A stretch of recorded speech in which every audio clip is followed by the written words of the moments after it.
Overview में आपका स्वागत है। हरदीप पुरी ने एप्स्टीन से दोस्ती कबूली। भारत की फेल्ड विदेश नीति से के कारण बांग्लादेश अब दोस्त नहीं रहा। तीसरा, भारत बंद का स्वरूप क्यों बदल रहा गया। इन तीनों विषयों में बात करने से पहले हमेशा की तरह आपसे एक आग्रह, चैनल को सब्सक्राइब करें और अगर हो सके तो चैनल की मेंबरशिप भी ले लें। मैं हर बार थर्सडे को जब ओवरव्यू करता हूं तो हफ्ते में एक बार आपसे अपील करता हूं इस आर्थिक सहयोग की। उसमें ट्रोल भी आते हैं, ट्रोल बताते हैं कि ये भीख क्यों मांग रहे हो, घर चलाना है क्या, आटा कम हो गया, इस तरह की बातें ट्रोल करते हैं। चैनल चलाने की अपनी जो व्यवस्थाएं हैं और जो उसका एक आर्थिक पक्ष है वो शायद आप लोग जो इसमें सहयोग देते हैं उनको उनसे भली भांति वो परिचित है। आपके आर्थिक सहयोग के अलावा अगर आपका आर्थिक सहयोग आता है तो हमारा मनोबल भी बढ़ता है और इस आर्थिक सहयोग की हमें अपेक्षा है। अगर आप मेंबरशिप नहीं लेना चाहते हैं, जो क्योंकि उसमें हर महीने का एक कमिटमेंट होता है, तो एक बार एक मुश्त भी आप हमारा सहयोग कर सकते हैं। तो सबसे पहली बात, हरदीप पुरी ने एप्स्टीन से अपनी दोस्ती कबूली। ये कुछ चीजें हरदीप पुरी के बारे में जान लीजिए। तो ये लार्जर चीजें, ये अमेरिका से क्या हो रहा है, कहाँ क्या हो रहा है, कौन क्या आ रहा है, कौन मंत्री बन रहा है, कौन नहीं बन रहा है, क्या कारण है, ये आपको ज्यादा ठीक से थोड़ा समझ में आने लगेगा। मुझे भी धीरे धीरे ऐसे समझ में आ रहा है। हरदीप पुरी 74 बैच के आईएफएस अफसर हैं।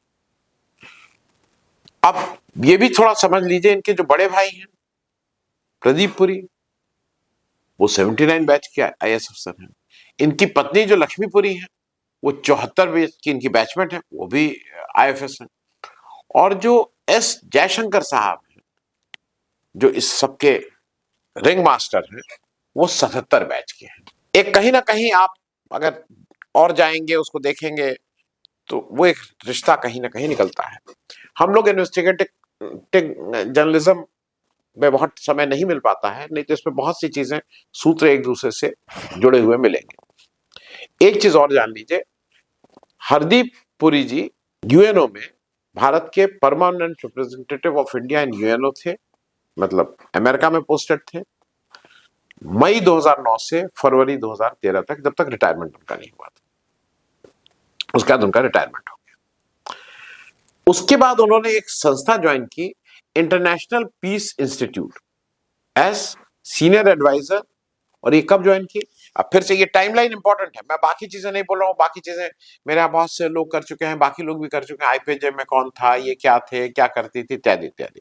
और ये भी उसी के आईपीजे का पल्लू पकड़ के उसके पीछे छुपने की कोशिश कर रहे हैं। लेकिन अगर एक पुरुष कोई पल्लू से अपने को ढकने की कोशिश करता है तो और निर्वस्त्र हो जाता है। तो इंटरनेशनल पीस इंस्टीट्यूट के सीनियर एडवाइजर ये जून 2013 में बने, फरवरी 2013 में ये इनका रिटायरमेंट हुआ था। अब जरा इंपॉर्टेंट चीजें हैं, इन्होंने और इनको ये सब परमानेंट रिप्रेजेंटेटिव इन यूएनओ किसने बनाया था, यूपीए की सरकार थी, मनमोहन सिंह साहब के समय की बात है। ये जनवरी 2014, अभी मोदी जी कुर्सी संभाले नहीं है, क्योंकि कुर्सी संभालने के बाद तो इनके कारनामे और आएंगे आपको। जनवरी 2014 में ही ज्वाइन बीजेपी, एक ब्यूरोक्रेट जो फरवरी 2013 तक भारत सरकार का प्रतिनिधि था यूएन में, वो एक पॉलिटिकल पार्टी 11 महीने के अंदर ज्वाइन कर लेता है। तो जो sleeper cell of BJP working in Congress और ये स्लीपर सेल थे जो विदेश मंत्रालय में काम करते थे और किसका हित सीधा करते थे, ये स्पष्ट हो गया। अब यहां से थोड़ी चीजें इंपॉर्टेंट है। इंपॉर्टेंट इसलिए हैं कि दो चीजें मैं करूंगा, ये जरा देखने वाली चीज है। मई 2009 में, फरवरी 2013 में छुट्टी, मतलब रिटायर, जून 2013 में आईपीजे, जनवरी 2014 में बीजेपी ज्वाइन कर लेते हैं। अच्छी बात। अब जरा एक दो चीजें इंपॉर्टेंट हैं। 26 मई 2014 को मोदी जी शपथ लेते हैं, ठीक है, और उसके बाद ये बैटिंग करने आते हैं धुआंधार, सनत जयसूर्या श्री और तेंदुलकर को पीछे छोड़ के एप्स्टीन के दे दनादन दे दनादन। इनका जैसे ही मोदी जी में आए उसके बाद की बाढ़ आ जाती है एप्स्टीन से। वो सारे ईमेल्स हैं जो ये कहते हैं ना मैं 4-5 बार मिला, सारे ईमेल्स हैं, आप खुद जाके देख सकते हैं। 399 ईमेल हैं। जो अंतिम ईमेल इनका 24 फरवरी 2019 का है। एप्स्टीन गिरफ्तार होता है 6 जुलाई 2019। लास्ट तक लगे रहे हैं, लास्ट तक लगे रहे। एप्स्टीन के साथ जो लग रहा है वो किस काम के लिए लग रहा है इसमें बताने की जरूरत नहीं है।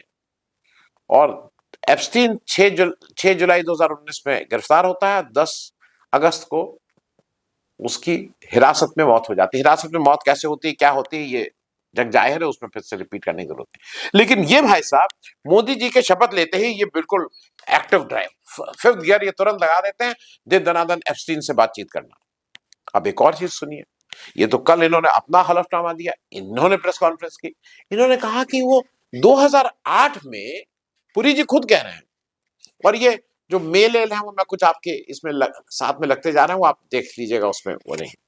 2008 में मोदी जी खुद कह रहे हैं, अरे पुरी जी खुद कह रहे हैं कि उसने खुद कहा, उसने तो कन्फेस किया 2008 में कि वो अंडर एज वुमेन के को सॉलिसिट करता था और उनके साथ उसने ही pleaded guilty. Under age women 8 साल की और 10 साल की और 12 साल की लड़की को नहीं कहा जाता हरदीप पुरी, शर्म करो कुछ, अंडर एज वुमेन। और उसके बाद कहते हैं सो व्हाट, 2008 में करता था, अब पक्का खिलाड़ी हो गया, और तब तुम उसके कांटेक्ट में आए, तब तुम उसके कांटेक्ट में आए ना। उसने तुम्हारे कांटेक्ट के आने के बाद वो नहीं हुआ। जब तुम उससे मिलने गए पहली बार तो तुम्हें पता था, तुम यूएन में के परमानेंट वो थे, तुम विदेश उसमें वो थे, सेवाओं में थे, तुम्हें इतना भी पता नहीं था, इतने निकम्मे थे तुम कि एप्स्टीन करता क्या है तुम्हें पता नहीं है। तुम गए ही इसलिए कि वो ये करता था, इसलिए तुम वहां गए, इसमें कहीं कोई लाग लगाव नहीं। यू योरसेल्फ इज एडमिटिंग कि 2008 में वो अंडर एज वुमेन के को सॉलिसिट करता था, और खुद उसने प्लीडेड गिल्टी। वो प्लीडेड गिल्टी क्यों किया था ये भी पता है, वो 1 मिनट में वो किस्सा भी सुन लीजिए। शातिर है भाई ये सब। 2008 में प्लीडेड गिल्टी इसलिए किया जब उसके ऊपर प्रेशर आने लगा, जब सरकार में नहीं, तो प्लीडेड गिल्टी करके केवल 18 महीने की सजा है, और 18 महीने की सजा जेल में नहीं, करेक्टिव कुछ डिटेंशन, मतलब एक घर में रहिए, मस्ती करिए। और एप्स्टीन इतना शातिर है कि उस 18 महीने में ये 10 से 5 ऑफिस जाता था, कहता था मैं पैसा दूंगा इनको, मुझे पुलिस का, और दिन भर वहां लड़कियां बुला के उनसे बातचीत करता रहता था। सोचिए, वही आसाराम, आसाराम टाइप लोग। अरे जब चीफ मिनिस्टर आ रहे हैं, अध्यक्ष आ रहे हैं, तो फिर डर काहे का, ये सारे वो थे। और मेरा अपना ये मानना है कि ये जो एक एप्स्टीन का तार अभी मेरे पास नहीं है, प्रूफ रही है, लेकिन दोनों का कैरेक्टर एक है, डीएनए एक है। एप्स्टीन का जो इंडिया हेड था वो आसाराम बापू था। एप्स्टीन के जो कारनामे थे वही उसको रिप्लिकेट, उसी बिजनेस मॉडल को आसाराम बापू गुजरात में रह के रिप्लिकेट करता था, यंग लड़कियों को लाके यौन शोषण करता था। दोनों का कैरेक्टर एक है। और उसके बाद ये उनसे मिलने गए थे, और ये यूएन का कौन सा काम करने जाते थे उस 2008 में, उस एक व्यक्ति से जो कहता है कि मैं यौन शोषण किया है, उससे तुम कौन सा काम करने जाते थे? रिहेबिलिटेशन के लिए जाते थे कि उन लड़कियों से रक्षाबंधन में राखी बंधवाओगे तुम? किस लिए जाते थे? शर्म नहीं आ रही है हरदीप पुरी? क्योंकि अब मुझे एक चीज लगती है, अगर आप टाइमलाइन देखिए, फरवरी 2013 में कार्यकाल समाप्त, फिर तुरंत आईपीजे ज्वाइन कर लिया, फिर वो छोड़ के जनवरी 2014 में बीजेपी, सारी चीजें प्री प्लान थी। मोदी जी का शपथ और इनकी बैटिंग धुआंधार शुरू। तो क्या इसीलिए तो नहीं रिक्रूट किए गए थे तुम? क्या इसीलिए तो बीजेपी नहीं ज्वाइन कराया गया था तुमसे कि भाई ये एक भाई साहब आ गए हैं और ये इसको हैंडल करेंगे? और अब मंत्रालय कौन सा दिया? और ये मैं इसलिए कह रहा हूं कि देखिए इस तरह के लोग जो होते हैं ना, ये ऑपरेट कैसे करते हैं। अमेरिका में रहे, अमेरिका जब अमेरिका में रहे, जब खाए वॉशिंगटन की, तब आगे कहना ही क्या। इनको पेट्रोलियम मंत्रालय क्यों दिया गया है, ध्यान दीजिए। अमेरिका, कल राहुल गांधी बोले हैं ना कि एनर्जी सेक्टर को हमारे कंट्रोल कर रहा है, तुम किससे खरीदोगे, किससे नहीं खरीदोगे, क्या खरीदोगे, हम बताएंगे। ये उसकी एक अहम कड़ी हरदीप पुरी है, क्योंकि जब जब ट्रंप कहता है, धमकी देता है मोदी जी को, करियर खराब कर देंगे, भाई करियर क्या खराब कर दोगे? आदमी यही कह सकता है ना, चंदा लिया था अडानी जी से, तो इससे कोई करियर खराब होगा? हिंदुस्तान में हर एक आदमी जो इलेक्शन लड़ता है चंदा लेता है किसी ना किसी से, उससे ज्यादा की बात है। और उसमें कहीं ना कहीं हरदीप पुरी है, इसीलिए हरदीप पुरी का इस्तीफा नहीं हो रहा है, नहीं तो अब तक तो निकाल के बाहर फेंक दिए गए होते। क्योंकि इसकी चाबी, इनका ये इस्तीफा देंगे या नहीं देंगे, ये निर्णय भी, जैसे भारत कब सीज फायर करेगा, भारत कब किससे तेल खरीदेगा, भारत का पे कितना टैरिफ लगेगा, भारत कितना खरीदेगा, ये निर्णय ट्रंप कर रहे हैं। उसी तरह से हरदीप पुरी इस्तीफा देंगे या नहीं देंगे, ये निर्णय हमारे यहाँ मोदी जी नहीं करेंगे, निर्णय ट्रंप करेगा। नहीं तो अभी तक सेल्फ एडमिटेड आदमी जब खुद प्रेस कॉन्फ्रेंस करके कह रहा है मैं उससे 4-5 बार, ये तो वो बोल रहे हैं, लेकिन बाकी आपने देख ही लिया होगा कितने लंच करने आ रहे हैं, लंच के बाद मिलेंगे, और लंच में मिलने के बाद क्या खाते पीते होंगे और क्या क्या काम करते होंगे, ये तो एप्स्टीन के साथ जो उठ बैठ रहा है वो यही करेगा। तो ये एक साफ है कि हरदीप पुरी और एप्स्टीन के का चोली दामन का साथ था, उसमें अब कोई शक व शुबा नहीं रह गया। अब दूसरी बात कर लें, भारत की फेल्ड विदेश नीति के कारण बांग्लादेश अब दोस्त नहीं रहा। ये मैं इसलिए कह रहा हूं कि आज बांग्लादेश का एक बहुत अहम इलेक्शन है, भारत के लिए बहुत इंपॉर्टेंट है, क्योंकि ये बांग्लादेश का 13वां आम चुनाव है। बांग्लादेश का जब जब अभी जन्म नहीं हुआ तो सबसे अहम चुनाव था, मैं ये मानता हूं कि वो 1971 में जो पाकिस्तान जब था तब हुआ था, और वहीं से जब शेख मुजीब ने डिसाइसिव जीत हासिल की थी, फिर बांग्लादेश बना। बांग्लादेश का पहला आम चुनाव 1973 में हुआ, 12 आम चुनाव उसके बाद हुए, ये 13वां है। आखिरी आम चुनाव जो उनका था वो 2024 में था, अगर आपको याद हो। माफ कीजिए, हाँ 2024 में था। उसके बाद शेख हसीना कैसे है, मैं उस पर भी आऊंगा। लेकिन ये जो आम चुनाव हो रहा है, इसके साथ एक बांग्लादेश में रेफरेंडम भी हो रहा है, आम सहमति की भी बात है, और उसमें संविधान बदलने के लिए अमेंडमेंट हो रहा है, जिसमें जुलाई चार्टर वो बोल रहे हैं। जुलाई चार्टर 2024 का जो था, जो वहां के जन आंदोलनों ने रखा था, जब शेख हसीना को देश छोड़ के भागना पड़ा था, उसको वहां पे रखा जा रहा है कि इसमें क्या क्या चीजें चेंज की जाएंगी। एक चीज समझना होगा, और ये विदेश नीति है, बांग्लादेश का कैरेक्टर में, मैं कैरेक्टर उस तरह से नहीं, मतलब जो हमारे रिलेशनशिप विद बांग्लादेश है वो चेंज होती रही। ये भी समझिए बांग्लादेश की पॉलिटिक्स चेंज हो रही है। शेख मुजीब थे, आवामी लीग थी, क्या बढ़िया पार्टी चलाते थे। फिर जियाउर रहमान आए, बांग्लादेश नेशनलिस्ट पार्टी उन्होंने बनाई। फिर उसका इरशाद साहब आए, जातीय पार्टी बनाई उन्होंने, और ये सब मामला चलता रहा। 2008 से अवामी लीग का ही बोलबाला है, शेख हसीना वहां की सर्वे सर्वा रही 2024 तक। और ये बांग्लादेश में ये साफ आरोप है शेख हसीना के ऊपर, वो निष्पक्ष चुनाव नहीं करने देती थी, वो इलेक्शन कमीशन को कंट्रोल करती थी, वो पूरी तरह से रिग्ड इलेक्शन होते थे, उसमें बेईमानी होती थी। और इसीलिए वहां की जो मेजर पॉलिटिकल पार्टीज थी, चाहे बीएनपी हो चाहे जातीय पार्टी हो, ये उसको बायकॉट भी करती थी। और इनका अपना, अब जब खुद ही अकेले ही खेल रहे हैं, कोई गोल पोस्ट में गोल रोक रहे हैं, खूब जीत के आती थी। और ये माना जा रहा है कि वहां इसी वजह से वो जो तानाशाही रवैया इनका था, वो इसी वजह से आया था। 2024 के चुनाव के बाद हालांकि बम्पर मेजोरिटी से जीती थी, 300 में से 258 सीटें इनकी आ गई थी, लेकिन देश छोड़ के भागना पड़ा, क्योंकि वहां की जनता को लगा कि इस तरह से रिग हो रहा है और देश हमारा लूटा जा रहा है। एक केयर टेकर गवर्नमेंट आई मोहम्मद यूनुस के नेतृत्व में। वो उस केयर टेकर गवर्नमेंट ने 18 महीने लगे हालांकि तब से अब तक, लेकिन अंतोगत्वा चुनाव हो गए। इस चुनाव में जो आज वोट यहाँ पड़ रहे हैं, दो मुख्य अलायंस है। एक बीएनपी है जिसको तारिक रहमान, जो खालिदा जिया जो इससे पहले अभी उनकी मृत्यु हुई है दिसंबर महीने में, उनके बेटे हैं, निर्वासित रहते थे, बाहर रहते थे, लेकिन अब बांग्लादेश वापस आ गए हैं। एक उसको लीड कर रहे हैं और दूसरा एक जो अलायंस है बांग्लादेश, वो बांग्लादेश जमायत इस्लामी और national citizen party. National citizen party वो है जो यंगस्टर जेंजी वाली पार्टी, जो बिल्कुल यंग बच्चे हैं जिन्होंने 2024 में शेख हसीना को मजबूर किया था देश छोड़ने के लिए, उन लोगों की पार्टी है नेशनल सिटीजन पार्टी। जातीय पार्टी जो ये सब इन लोग 11 पार्टियों का एक वो फ्रंट है। ये जो अवामी लीग है हमारी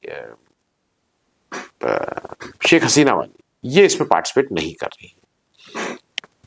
ज्यादा उम्मीद यह है कि बीएनपी जो है खालिदा जिया वाली, या आप जिसको तारिक रहमान वाली कहें, वो जीतने की संभावनाएं ज्यादा है, लेकिन इलेक्शन है। लेकिन भारत के लिए क्या मुश्किल दिन आ रहे हैं? मेरे हिसाब से बहुत मुश्किल दिन आ रहे हैं। दोनों में से कोई जीते, दोनों पार्टियों के समय भारत की स्ट्रेन्ड रिलेशनशिप रही है। एक बड़ा कारण यह भी था कि शेख मुजीब की वजह से हमारी घनिष्ठता, हमारी नजदीकी शेख मुजीब के परिवार से ज्यादा थी, उस वजह से शेख हसीना से भी थी। लेकिन अभी जो हाल के दिनों में जो दिक्कत शुरू हुई है, शेख हसीना ने जो भारत में आके जो पॉलिटिकल स्टेटमेंट देने शुरू किए, जो उन्होंने वहां के इस समय के मोहम्मद यूनुस को बेईमान बताना और इनको गाली उनको गाली, यहां से वो अपनी, उससे वहां की जनता खुश नहीं है। उसके बाद अच्छा, भारत में क्या यूज हो रहा था कि तुम्हें हम पॉलिटिकल स्टेटमेंट देने देंगे, लेकिन तुम जरा ये अल्पसंख्यक की बात करो, हिंदू सताए जा रहे हैं। वोट के लिए ये सारा कुछ उनसे कराया गया। उसका खराब पक्ष ये हुआ कि जो एक एवरेज बांग्लादेशी है, he has not taken it very. इनके इस बीच इनके शेख हसीना के ऊपर मुकदमा भी चल गया, दोषी भी पाए गए, सजा भी हो गई। अब तो कह रहे हैं दोषी है, हमारा एक ट्रिब्यूनल तुम्हारे यहाँ है, उसको वापस करो। भारत वापस नहीं करेगा। अब एक चीज यह है कि जमायत इस्लामी हो चाहे नेशनल सिटीजन पार्टी हो, नेशनल सिटीजन पार्टी की ही वजह से ये सारा कुछ अगर आप देखें तो ये सारा मुकदमा चलना, ये चलना, सजा मिलना।